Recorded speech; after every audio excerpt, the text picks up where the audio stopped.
बिस्मिल्लाहिर्रहमानिर्रहीम। अस्सलाम वालेकुम viewers, welcome to my channel. तो कैसे हैं आप सब? उम्मीद करती हूँ सब खैरियत से होंगे। आज मैं आप लोगों के लिए इतने मज़ेदार और टेस्टी यूनिक से स्नैक की रेसिपी लेकर आई हूँ जो आपने ना कभी बनाए और ना ही कभी खाए होंगे।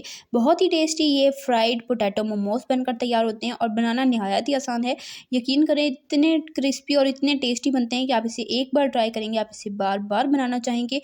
5 मिनटों में ये स्नैक बनाकर आप तैयार कर सकते हैं। अचानक मेहमान आ जाएँ, अचानक भूख लग जाए, तब भी आप ये स्नैक बनाकर एंजॉय कर सकते हैं। रेसिपी बिना देर किए स्टार्ट करते हैं। बिस्मिल्लाहिर्रहमानिर्रहीम। सबसे पहले हम इस रेसिपी के लिए डो तैयार करेंगे। इसके लिए एक बोल में शामिल कर देंगे मैदा छना हुआ, मैंने 1 कप लिया है। इसमें शामिल कर देंगे अजवाइन 1/4 टीस्पून, नमक इसमें जाएगा 1/2 टीस्पून, घी इसमें जाएगा 2 टेबलस्पून भरकर। तो घी मैंने यहाँ पर मेल्ट किए बगैर लिया है, रूम टेम्परेचर पे जो था। आप चाहें तो थोड़ा सा मेल्ट करके भी ले सकते हैं। इस रेसिपी में घी का ही हमने इस्तेमाल करना है, ऑयल का इस्तेमाल नहीं करना। घी से जो है वो हमारी रेसिपी बहुत ही खस्ता बनकर तैयार होगी। तो घी शामिल करके अच्छे से हाथों से मिक्स करेंगे, मुट्ठी से इस तरह से बाइंड करके चेक कर लेंगे कि ये जुड़ रहा है कि नहीं। उसके बाद हम इसमें थोड़ा थोड़ा करके पानी शामिल करते जाएंगे और इसकी थोड़ी हार्ड सी डो तैयार करेंगे। जैसे कि हम समोसों के लिए हार्ड डो तैयार करते हैं, वैसे ही हमने सख्त सा आटा गूंद लेना है। इसी दौरान अगर आपको रेसिपी ज़रा सी पसंद आ रही है, वीडियो को लाइक कर लें, शेयर कर लें अपने फ्रेंड एंड फैमिली मेम्बर्स के साथ। डो हमारी तैयार हो चुकी है। यहाँ पर मैं आपको चेक कर रही हूँ, इतनी हार्ड डो होनी चाहिए। अब इसे रेस्ट दे देंगे 10-15 मिनट का। तब तक आलू की स्टफिंग तैयार कर लेते हैं। इसके लिए एक प्लेट में मैंने यहाँ पर आलू ले लिए हैं। 3 दरमियाने साइज़ के आलू लिए थे, इन्हें मैंने अच्छे तरीके से बॉयल कर लिया है। अब यहाँ पर फोक की मदद से मैं इन्हें मैश करूँगी। आप चाहें तो हाथ की मदद से भी इन्हें मैश कर सकते हैं। तो बिल्कुल बारीक मैश करना है ताकि इसमें आलू के चंक्स ना रहें। तो आलूओं को मैंने यहाँ पर अच्छे तरीके से मैश कर लिया है, यहाँ पर आप देख सकते हैं। अब इसमें स्पाइसेस शामिल करेंगे। कुटी हुई लाल मिर्च 1/2 टीस्पून इसमें जाएगी, पिसी लाल मिर्च 1/4 टीस्पून, नमक इसमें जाएगा 1/2 टीस्पून से थोड़ा सा कम, पिसी हल्दी 1/4 टीस्पून, साथ मैंने यहाँ पर लिया है जी भुना कुटा ज़ीरा 1/4 टीस्पून। और बस यही सिंपल से इंग्रेडिएंट इसमें मैं शामिल करूँगी। ज़्यादा एक्स्ट्रा स्पाइसेस या एक्स्ट्रा मसाले मैं बिल्कुल नहीं ऐड करी। घर में मौजूद सिंपल से मिसालों से हम ये रेसिपी तैयार करेंगे और बहुत ही परफेक्ट बनकर तैयार होगी। जैसे कि हम समोसों के लिए सिंपल सी फिलिंग बनाते हैं, मैंने वैसी ही फिलिंग बनाई है। और यहाँ पर हमारा डो का रेस्ट 10-15 मिनट का कंप्लीट हो चुका है। एक बार डो को हाथ की मदद से अच्छे से गूंद लेंगे ताकि ये नीट हो जाए।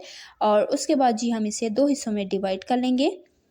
तो इसके हम 2 बराबर साइज़ के पेड़े बना लेंगे और इसे हम हाथ की मदद से पहले फैला लेंगे और उसके बाद रोलिंग पिन की मदद से बेल लेंगे। बिल्कुल बारीक हमने रोटी को बेलना है। जितना पतला रोटी को बेलेंगे उतने ही स्नैक खस्ता और परफेक्ट बनेंगे। अगर रोटी थोड़ी सी भी मोटी होगी तो हमारे स्नैक खस्ता नहीं बनेंगे, इसलिए आपने इस बात का ख्याल रखना है। रोटी यहाँ पर मैंने अच्छे से बेल ली है। अब कोई कटा ले लें, ढक्कन ले लें, कुछ भी ले लें जो आपके पास अवेलेबल हो, उससे आप इजीली इसकी कटिंग कर लें।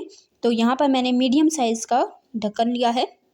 तो कटर हर किसी के पास अवेलेबल नहीं होता, तो मैं यहाँ पर सिंपल सा तरीका आपके साथ शेयर करती हूँ ताकि हर कोई इजीली रेसिपी बना सके।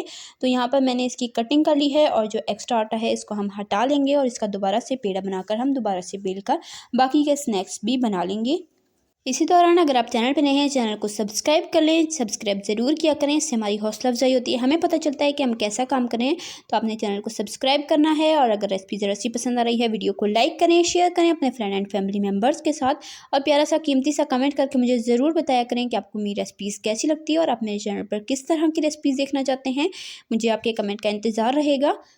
अब जो हमने आलू की फिलिंग बना कर रखी थी, ये हम थोड़ी थोड़ी सी तकरीबन 1/2 टीस्पून के बराबर एक स्नैक में डालेंगे और उसके बाद सादा पानी फिंगर की मदद से इस तरह से हम हर साइड पर लगाएंगे ताकि हम इसे इजीली बाइंड कर सकें और फ्राई होते हुए हमारे स्नैक बिल्कुल भी ना खुलें। इसीलिए हम पानी बिल्कुल अच्छे से लगाएंगे और उसके बाद हम इस तरह से इसे फोल्ड करेंगे डी की शेप में।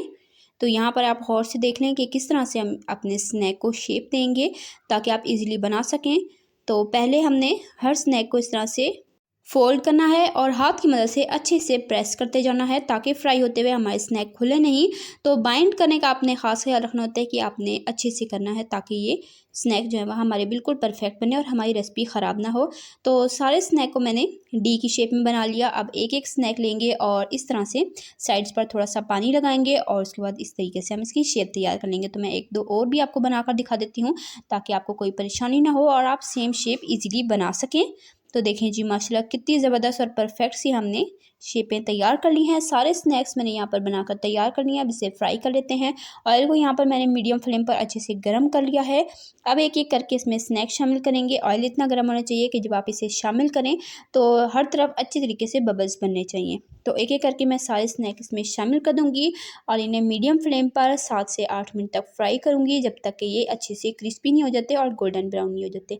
फ्राइंग का मैं आपको हमेशा बताती हूँ कि आपने हाई फ्लेम पर कभी भी कोई भी स्नैक, कोई भी चीज़ फ्राई नहीं करनी, क्योंकि हाई फ्लेम होती है उस पर फ़ौरन से कलर आ जाता है और हमारे जो स्नैक हैं वो क्रिस्पी नहीं बनते और वो जल जाते हैं। इसलिए आपने इस फ्राइंग का ख़ास ख्याल रखना होता है। मैं हर रेसिपी में, हर वीडियो में आपके साथ फ्राइंग की टिप्स शेयर करती हूँ, ताकि आपसे फ्राइंग में मिस्टेक ना हो, सारी रेसिपी परफेक्ट बना लें। और फ्राइंग आप सही से ना करें तो वो टेस्ट नहीं आता और आपकी रेसिपी ख़राब हो जाती है। तो एक एक पॉइंट को आपके साथ मैं शेयर करती हूँ ताकि आपकी रेसिपी परफेक्ट बने, बिल्कुल अच्छी सी, जैसे कि मेरी बनकर तैयार हुई थी। तो यहाँ पर देख लीजिए माशाल्लाह बहुत ही खूबसूरत परफेक्ट कलर आ चुका है। 3-4 मिनट बाद मैंने इसकी साइड चेंज की थी और दोनों साइड पर भी बहुत ही परफेक्ट कलर आ चुका है। और अब इसे हम ऑयल से निकाल लेंगे, थोड़ा सा ठंडा कर लेंगे और सेम तरीके से बाकी के भी स्नैक्स बनाकर तैयार कर लेंगे। तो जी माशाल्लाह अल्हम्दुलिल्लाह से हमारे बहुत ही टेस्टी, बहुत ही मज़ेदार, बहुत ही क्रिस्पी पोटैटो स्नैक्स बनकर तैयार हो चुके हैं। आप इसे समोसा मोमोस भी बोल सकते हैं या आप इसे फ्राइड मोमोस भी बोल सकते हैं।